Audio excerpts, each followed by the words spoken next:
Thank you for everyone that came tonight. I'm just going to get right to it. Struthers, we talked before.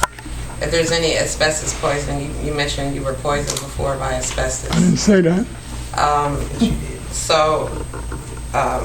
If that's the case, can you bring any medical documentation, anything that's clear and concise, so that'll help with what we're trying to do. When the doctors finish. Okay, well, that'd be good. And anyone else that you know of that you can encourage to do the same.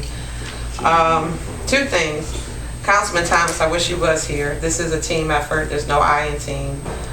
We do have to individually do things for our ward and collectively for all wards, but again, there's no I in team. So there are disagreements, Ms. Wheeler, at times, but I think what we try and do is try and compromise. At least that's where I come from. That's where I think I fit more or less on this council, is trying to come about some type of rational thought process, iron things out, differences, hear them clearly, get input from everyone, let everyone know that's involved, not just on a need to know basis. And that's what we need to be accountable as well. So I don't think throwing each other under the bus is very productive. I don't think that, referring to past legislation, and I think the vote speaks for itself. Once it's done, it's done. So I have a problem with that. Ms. Thomas almost also brought up the fact that why can't someone bring money in? Well, I'm sure we can get a lot of investors if the leadership looked a lot different than what it does today. I'm sure we probably could get a lot more investors if the leadership wasn't as unstable. And I mean, not necessarily the administration, but I'm talking about council, which I sit a part of. When you see a lot of bickering and you see a lot of just undermined things, because a lot of things that appear behind this table at council meetings is not really reflective of what happens behind closed doors. And I think anyone that knows any kind of small, close-knit group, that there's politicians and politics all the way around. So I hope that the public and the residents are very cognitive of that. I also wanted to speak on something that bothered me, and I hope I didn't misinterpret this. I also wanted to say something about the Voice of East Cleveland. They come out every Saturday.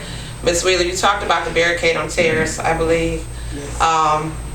It's kind of one of those situations, if you do something or if you don't do something, it's a problem. If you do try and do something, we had citizens, the Voice of East Cleveland decided they were going to take it upon themselves and barricade that and try and help the city out. They step forward every week.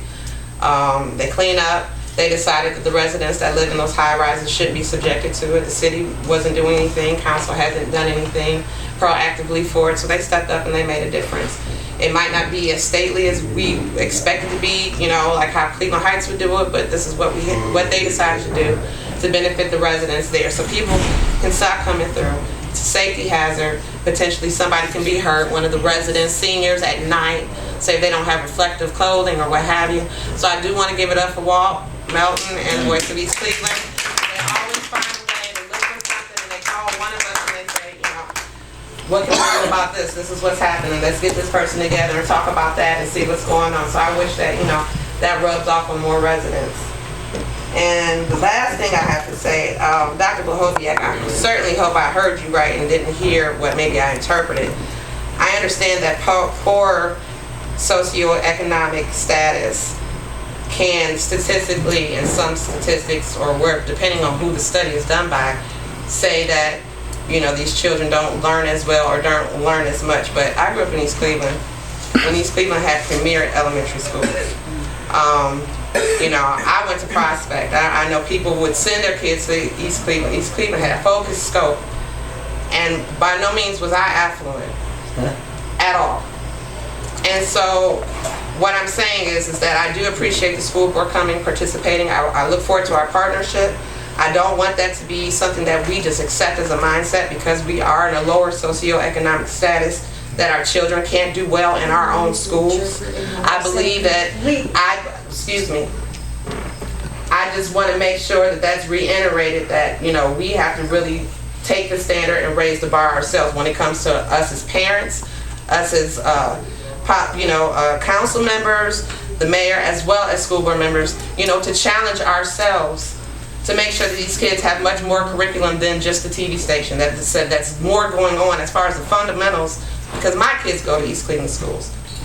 All of my children, my son, went all through East Cleveland schools and eventually went to Lutheran East. But I have 2 children, a 9 and a 10-year-old, and one just turned 11, that go to Caledonia. And I love that school, and I love the teachers. And my mom actually teaches for Chambers. And my stepfather was a substitute teacher. They both retired, so they're giving back, and their heart's in the school system. But something has to be done, because straight F's across the board, to me, is unacceptable. And I don't want to correlate, because we do not have as much money in the city that our kids aren't doing as well. I don't think that should be, and I'm not trying to misinterpret what you're saying, but that's the way and I just don't want to leave my residents thinking that because we're in this financial struggle that we've been in for many years, and I've witnessed it as a child growing up, but like I said, the school systems were premier. Chambers was a premier school back a long time ago. We had Focus School. These were things that we were proud of within the city, and we can have that back again. Thank you. Thank you, Council Vice President King. Thank you, Council President. I'd like to thank everybody for coming out, first of all. Commend the fire department for getting that much needed grant, keeping the city safe, providing those needed services. Glad the mayor kind of clarified a lot of what's going on around the Northeast Ohio Regional Sewer District.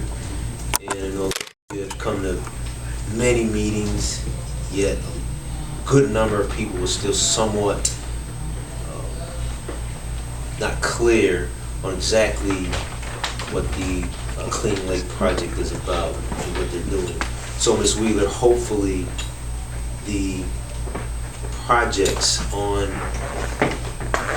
Mayfair and then on Page will help relieve some of the pressure to that system over where you're at, so you won't have that problem over there.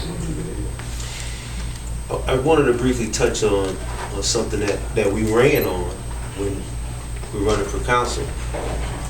I have no problem agreeing to disagree with anyone. So we're not always going to see eye to eye. Wheeler and I, Council President, have not always seen eye to eye. We agree to disagree, and then still, okay, what's the best thing for the city? How can you move this city forward? We don't argue and then not speak to each other. We don't. You have to have some level of disagreeing in order to vet issues and come up with better answers. That's what I've always adhered to. Let's see. School.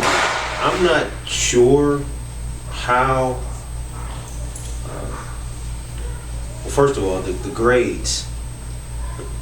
Unacceptable. We need to raise the grades, raise the standards, and graduate more of the kids. I am also a product of the school, of the city. I was a little confused in regards to the date on that letter, because the cable channel didn't come up till this year. So how could you have a letter dated 2015, March, for something that came up this year? Didn't the cable thing just come up this year? No. It was last year.